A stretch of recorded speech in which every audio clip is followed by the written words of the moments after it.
আসসালামু আলাইকুম। বগুড়ার ঐতিহ্যবাহী খারুয়া মেলা। বগুড়ার যে আরেকটা ঐতিহ্যবাহী মেলা আছে পদ মেলার পরে আর কি এই মেলাটা হয়।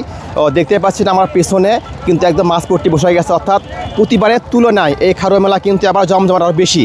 আগে হচ্ছিল এক জায়গায়, আবার কিন্তু হচ্ছে দুই জায়গায়, অর্থাৎ রাস্তার এক পাশে বসেছে মিষ্টি পট্টি চুরিপট্টি, আর ঠিক তার অপোজিটে সেই পুরনো জায়গায় বসেছে মাছপট্টি।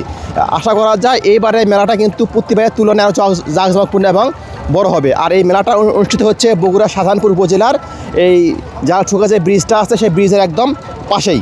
অর্থাৎ আপনারা দেখতে পাচ্ছেন পুরো মেলাকে কেন্দ্র করে অনেক মানুষের ভিড় এবং বড় বড় মাছের এখানে আমদানি হয়েছে। তো চলুন আমরা এখন পুরো মেলাটা ঘুরবো, দেখবো এবং মাছের দামগুলো জানবো।